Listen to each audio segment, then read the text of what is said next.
Bonjour tout le monde et bienvenue dans cette vidéo sur l'architecture médaillon et son implémentation dans Databricks.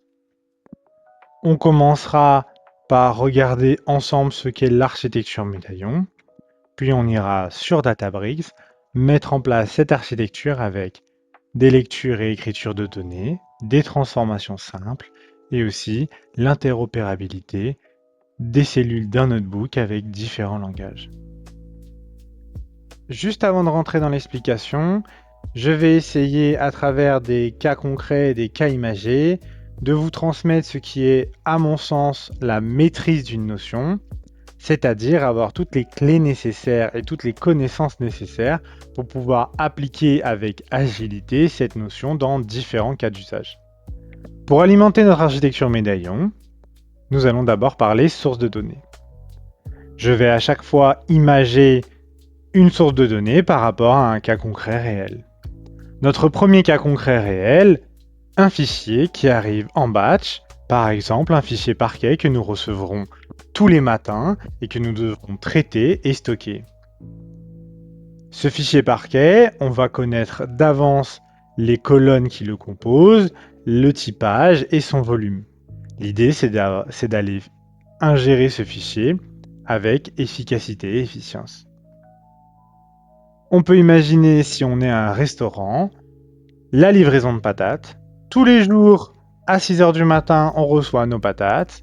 On sait qu'il y a le même volume, on sait à peu près dire combien de palettes de patates on reçoit. Et l'idée, c'est à nous de réceptionner efficacement cette livraison et de bien la stocker dans l'entrepôt pour pouvoir l'utiliser par la suite. Le deuxième cas, j'ai choisi un cas très classique. Dans l'entreprise, on a un CRM. Quand on a un nouveau client ou un nouveau prospect, on remplit dans le CRM. Le CRM publie sur un service bus. Donc là, j'ai choisi Kafka pour le côté open source, c'est très classique. Je publie mon message sur mon Kafka et ensuite, je viens le consommer en m'abonnant au topic. Je vais recevoir mon message, en général en batch très court ou en streaming, pour que derrière, les personnes qui viennent analyser ces données-là reçoivent le plus souvent possible les mises à jour sur les nouveaux clients et les nouveaux prospects. Pour imager, j'ai pris la réception de farine par rapport à un stock en direct. Dans les très grands magasins, quand vous avez des énormes quantités de farine, le stockage dans le magasin est limité. Et du coup, ce qu'on fait plutôt, c'est si on a passé beaucoup de farine, le matin par exemple, alors dans la livraison de l'après-midi, on va venir re-remplir le stock. L'idée, c'est d'avoir une architecture qui prend ça en compte et donc on va pouvoir facilement re-remplir le stock, vérifier ce qu'on a actuellement, ajouter les nouveaux sacs de farine, etc., etc. Ce groupement de sources, on pourra dire qu'elles sont massives, répétitives et produites par des systèmes. Outre la taille et plutôt le volume des données, le challenge va être relativement facile parce qu'on va être plus dans de l'optimisation pour gérer ces volumes, mais vu que c'est produit par des systèmes, on va souvent avoir en place un contrat d'interface qui va faire qu'on sait très bien le format qu'on reçoit, son typage, etc.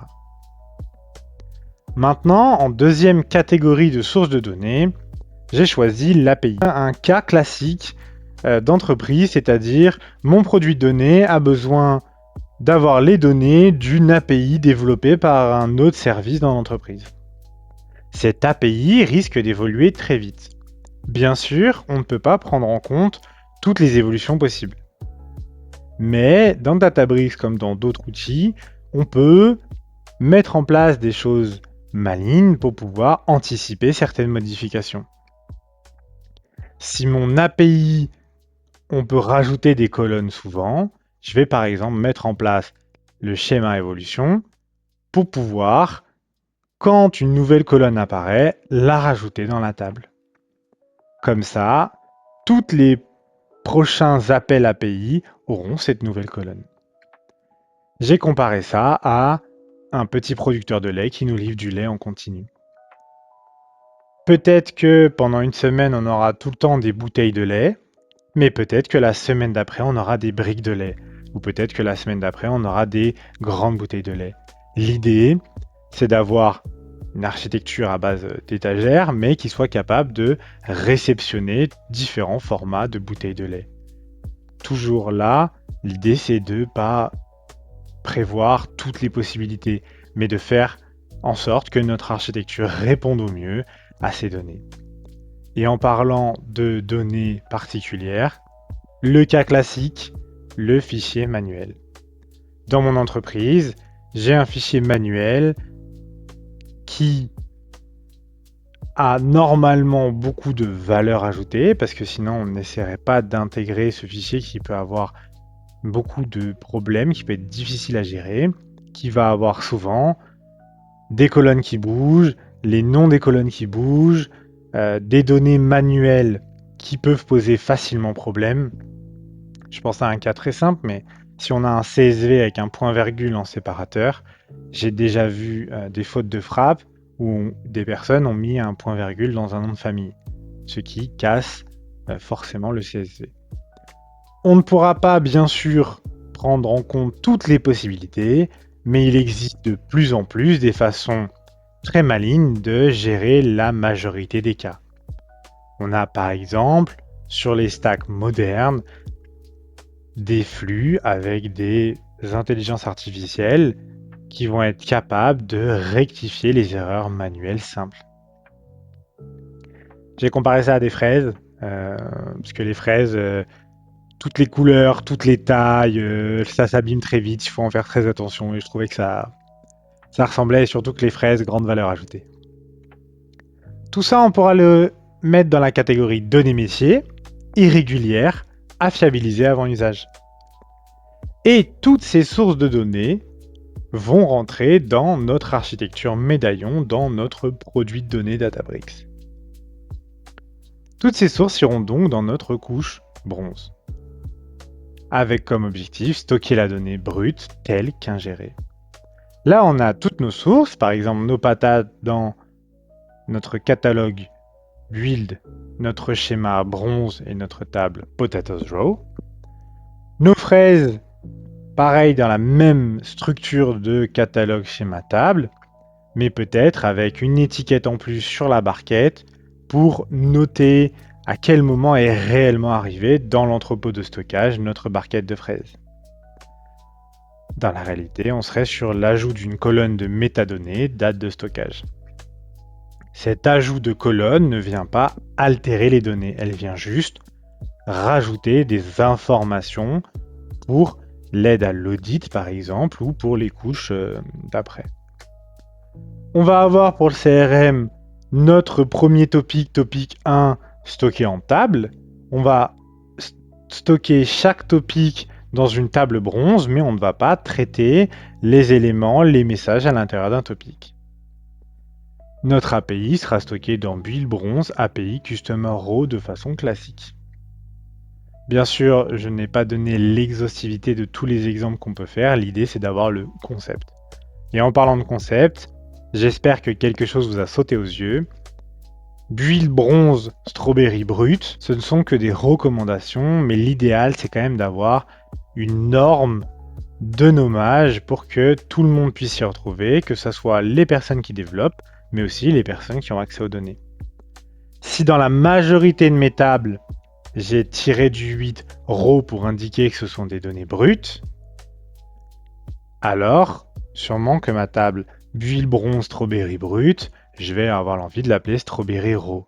Comme ça, toute personne qui vient sur mon produit de données va directement pouvoir savoir d'un coup d'œil sans ouvrir la table qu'elle contient des données brutes.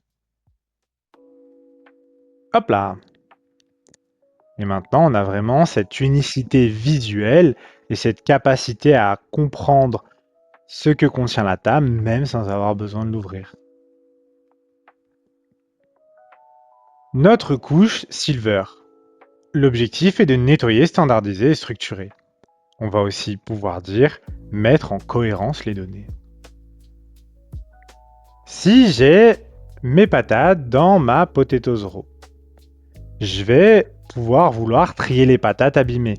Dans la réalité, supprimer les valeurs nulles, voire incohérentes. Éplucher, laver, standardiser les formats, renommer selon les conventions de nommage. Il est très courant qu'on ait des colonnes de nos fichiers sources qui portent des noms techniques. La colonne peut s'appeler XBC22, mais c'est par exemple une colonne Customers. Si une colonne est possible à résumer en un mot, aucune raison de garder dans la couche Silver son nom technique. La couche Silver va en général ne pas être ouverte au métier. Par contre, elle risque fortement d'être ouverte aux personnes qui ont des besoins sur les données presque brutes, on va dire vraiment les données juste mises en cohérence. Par exemple, dans un besoin data science, on n'a pas forcément besoin des agrégations métiers, mais on n'a pas envie non plus de travailler sur les données brutes directement parce qu'elles sont difficiles à exploiter. L'idée du Silver, c'est de rendre les données faciles à exploiter. Et j'aurai par exemple mon build Silver Potatoes Clean une fois que mes patates, seront nettoyées, épluchées et triées. Pour mon Kafka, je vais avoir mon topic row. Mon topic 1, c'est le seul topic qu'on va traiter pour le moment. On va vouloir extraire les events du topic, c'est-à-dire extraire et normaliser les événements métiers contenus dans le topic. Je peux par exemple avoir plusieurs événements métiers dans un même topic. Je peux avoir par exemple mon topic Customers qui contient un event quand j'ai une création par exemple d'un prospect et quand j'ai une modification d'un client existant. On va venir désérialiser les messages, c'est-à-dire les rendre lisibles par l'œil humain. Dans Kafka, mais dans la majorité des services bus, les messages sont encodés, c'est-à-dire que on les met sous un format qui prend beaucoup moins de place, mais qui empêche de les lire par l'œil humain. Aucun besoin de les traiter et de les désérialiser dans la couche bronze, mais dans la couche silver, on veut que ce soit exploitable. Notre topic 1 event 1 dans une table et notre topic 1 event 2 dans une autre table silver. Et maintenant, toutes ces étapes pour arriver au point culminant de notre architecture, la couche gold. La couche gold, c'est la couche dans laquelle on va préparer des données métiers de valeur prêtes à être consommées. C'est là où on va extraire toute la valeur de notre data. J'ai mis tout en haut une phrase par rapport au fait que nous sommes un restaurant dans la partie imagée. Dans la gold, la donnée est prête à être servie à l'utilisateur final. C'est-à-dire qu'une table gold doit répondre à un besoin. On va prendre tout d'abord à gauche notre premier besoin, suivre les ventes journalières de produits transformés. Notre action, ça va être d'agréger les quantités issues de la production. Par exemple, build gold french fry-agg. D'un coup d'œil, on voit qu'on a une table d'agrégation. Notre besoin 2, comparer le score de satisfaction moyen par ferme d'origine. L'action, c'est enrichir les données avec des jointures.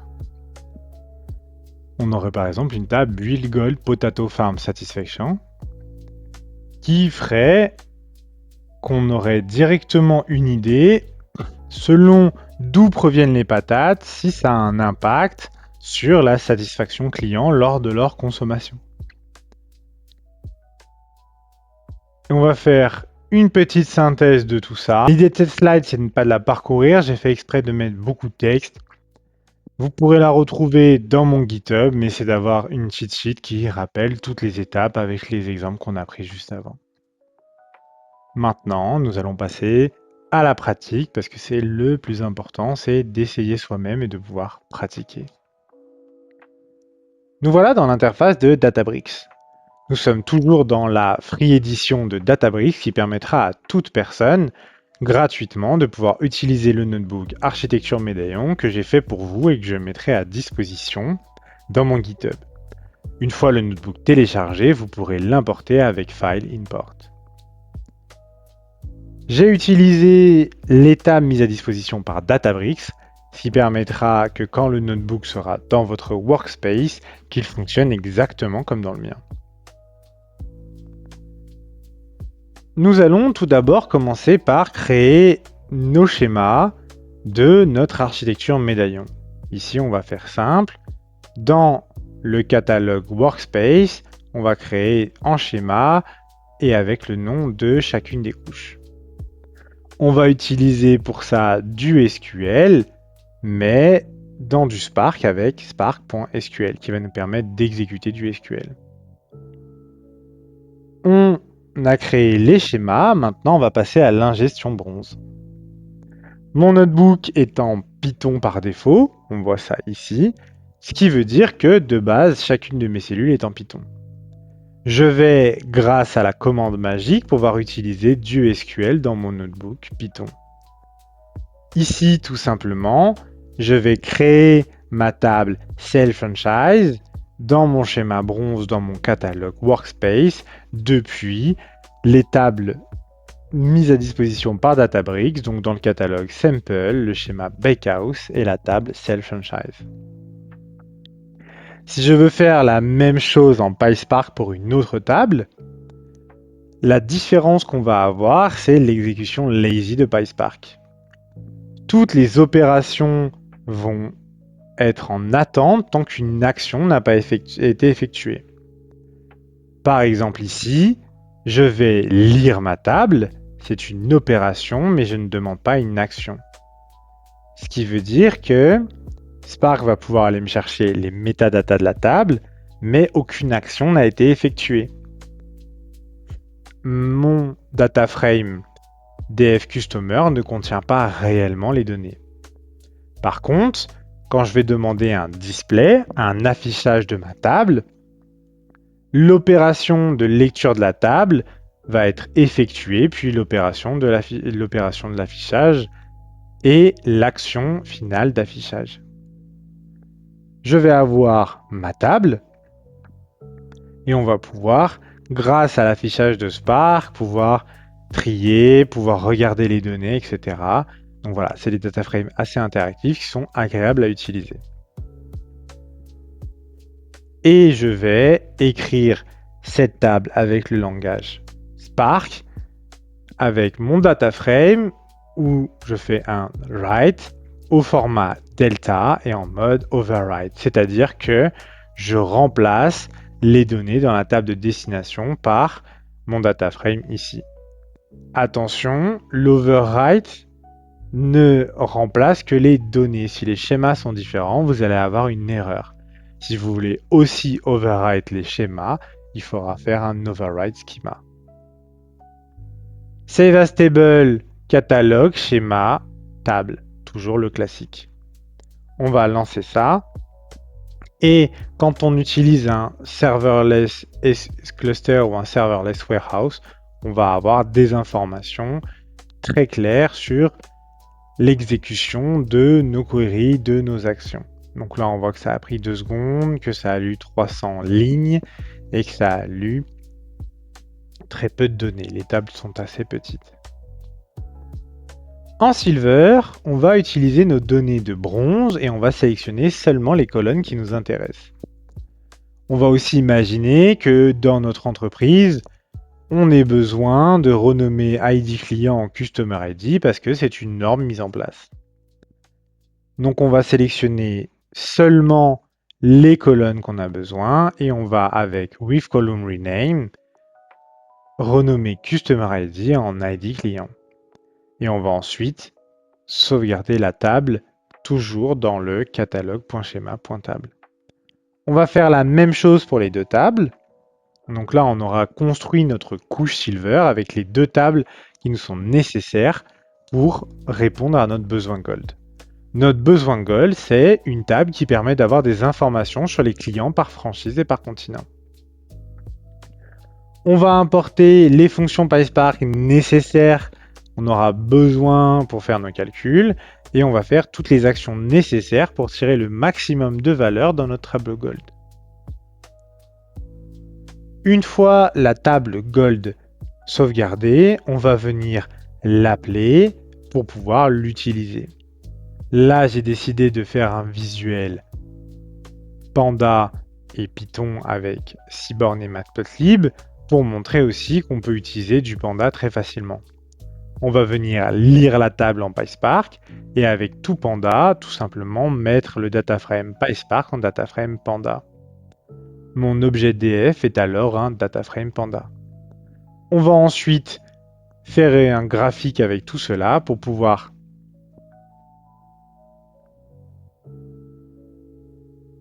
visualiser nos clients par franchise, par pays, avec une coloration pour le nombre de franchises. Ce visuel n'est pas le plus optimal, je vous l'accorde. En même temps, en créant ce notebook et en explorant les données, j'ai remarqué que ils avaient fait de fausses données, ce qui est pas grave, mais ils avaient quand même fait peu d'efforts sur les données. Par exemple, nous avons un client, Amanda Reed, qui habite à East Catherine, dans Rhode Island, et c'est au Japon. Donc, en fait, les données, elles sont fake, mais elles n'ont très peu de cohérence. Donc c'était difficile de faire un visuel top. Mais n'empêche que on a pu voir l'ensemble de notre chaîne et notre architecture médaillon, le tout simplement dans la Databricks Free Edition. Et voilà, c'est aussi simple que ça. Bien sûr, dans d'autres vidéos, nous verrons des transformations avancées, des optimisations, mais pour l'instant, il faut bien commencer quelque part et c'est largement suffisant. J'espère que cette vidéo vous aura plu. Elle était relativement longue malgré sa simplicité, mais je pense que c'est important de poser de bonnes bases et une vraie simplicité sur une première vidéo, et ensuite, dans les vidéos suivantes, nous rentrerons bien plus dans les détails techniques, dans des optimisations, et nous couvrirons l'assertif Databricks Data Engineer Associate. Je vous souhaite une très bonne journée et à bientôt.